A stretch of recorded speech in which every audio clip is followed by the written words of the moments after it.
This is not clickbait. This is not a joke, not an exaggeration. Within the next 10 days, 9 days, there is looking like there's going to be a real attack, a coordinated attack on multiple towns inside of Nigeria for the slaughter, murder, eradication of Christians. This is coming from insiders inside of Nigeria who've communicated it through truthnigeria.com. This has happened before. 2 years ago, there was the Black Christmas Massacre where hundreds of Christians were killed in coordinated attacks on multiple towns. And we know it is Islamic style to come at people during their holidays, to attack on Hanukkah, to attack on Christmas, to attack on Yom Kippur, to attack on whenever you're having a great time, whenever your defenses are down, whenever you're gathered in groups. This is an emergency, and we need the U.S. government to get involved if possible. We need for the Nigerian government, obviously they should get involved. It is only in the failure of their involvement or their capacity to do something about it, that we need U.S. government involvement. And so I'm going to here speak on behalf of my fellow believers in Nigeria, as a Christian who cares about them, as a fellow believer, as one who's told according to Scripture that I'm to remember those that are in chains as though I was with them. And so in spirit, I'm with you guys. And I'm praying that God would protect you, but we're also advocating that God would protect you. So this is an action video. I'm going to call you guys to action. Let me show you the details, and then I'll give you the action steps that you guys can take that might make a huge difference and save some lives a few days from now. This is truthnigeria.com. Okay, this website was founded because of the ongoing terrorist activity of Muslim jihadis in Nigeria. They created this website so that they could warn towns. Basically, they'd find out there was a group on bikes with RPGs and AKs and stuff headed to a town, and they would warn the town. They would send a signal out to get that town, basically so that people could flee. This has been going on for years and years and years in Nigeria. This is not even news. But what's news is that there's Judd Saul now is warning of planned terrorist attacks in Nigeria during the Christmas season. You can read about this on truthnigeria.com, but I have it on your screen here as well. Here it says he's sounding the warning of two religious freedom activists at Washington's National Press Club. This was on December 10th. We're trying to get the government to care about this. We're trying to push this forward, to get forward movement, to have the U.S. government maybe do drone strikes to kill these terrorists so that they cannot do this stuff, or do something not to violate Nigeria's sovereignty, hopefully working with Nigeria, the Nigerian government. In fact, let me show you another article in a second that they may be even approving of this finally. But we don't know. Everything's up in the air because there's multiple forces on both sides fighting for the Nigerians, the Christians in Nigeria, versus fighting for the Muslims in Nigeria. And that's just how it is. So the information is that there's multiple specific towns. Judd Saul even knows the towns that are going to be attacked. He's warning the governments of these things. The Nigerian government historically doesn't care, doesn't do anything. Even recently, there were 300 kids that were kidnapped. You guys heard this story. 300 kids that were kidnapped just 3 weeks ago. And so far, while in the U.S., if that happened, those kidnappers would be dead or in custody and those kids would be free already. It would have happened within 24 hours.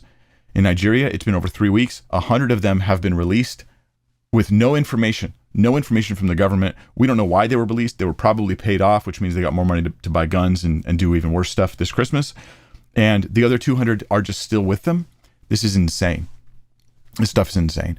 So Judd reached out to me and was like, hey, Mike, please help raise awareness. We want to stir up our government. We want to stir up our people. And we want to cause something to happen to protect the Christians on the ground in Nigeria this Christmas because a significant massacre is planned. So he has inside sources, people that are on the ground. They've been doing this for years now, this website, truthnigeria.com, and it's been very successful at reliably communicating when terror is going to happen. Their success rate is high. They warn the government on a regular basis. The government pretty much always ignores them. It doesn't do anything.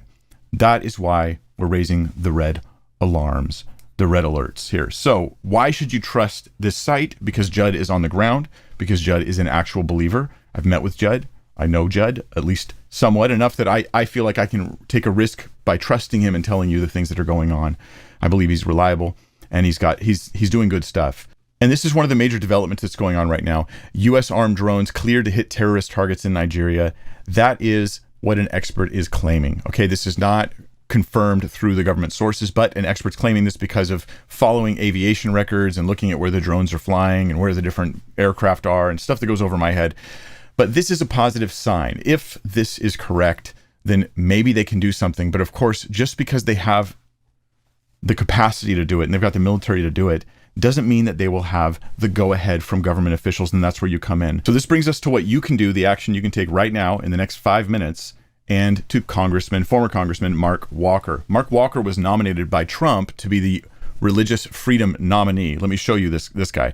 We want to get this guy affirmed as the religious freedom nominee, but for 8 months, his confirmation has been stalled for what look like political grudge type reasons. That's what this NBC News article is about. It's suggesting that Congressman Bud might be behind this for his own political career stuff and not for what's good for the country.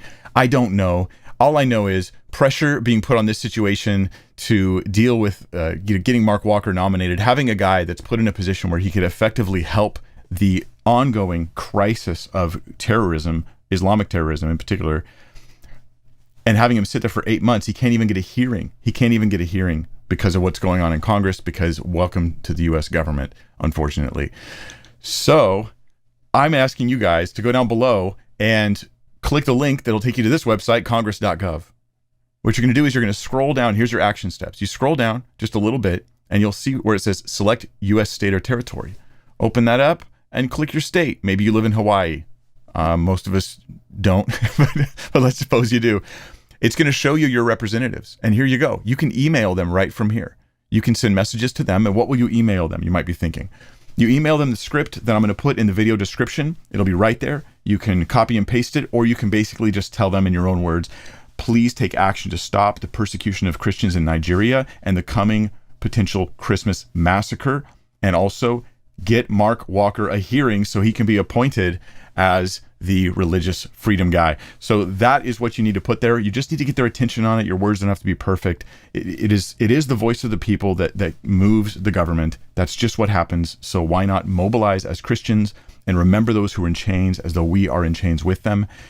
There are hundreds of thousands of Christians that can't even go back to their homes right now, that are living in little makeshift shelters and stuff in Nigeria. They have been massacred and murdered. 300 kidnapped a few weeks ago. We've seen footage just recently, which I won't show you because then YouTube makes it hard for you to find this video. But recently we saw footage of a church during a live stream service, which most of them can't do that even. But they had gunmen come in, Islamic terrorists come in during their church service on Sunday and kidnap the pastor. They're coming in with their big old AKs or fully automatic, rifles. This stuff is going on right now, and you can do something about it. That's the good news. So let's hope that this report saves the day and that you taking action saves the day. If you want to help them out, you can donate. Go to truthnigeria.com and you'll see all the stuff that's there. I think they're doing good work and they could use more support. There's plenty of people trying to fundraise on the back of Nigeria right now, but it's good to give your support to those who are actually on the ground in the country doing things that are helping the terrorized Christians, like creating early warning systems so that they will know ahead of time when terrorists are coming their way, like giving them stronger and better shelters than the makeshift, stuff that's built out of trash, basically, that they're living in because they were chased from Muslim terrorists out of their homes. So that's the update. Let's not see another Christmas massacre in Nigeria this year. My name is Mike Winger. I'm here to help you learn to think biblically about everything, and that includes persecuted Christians.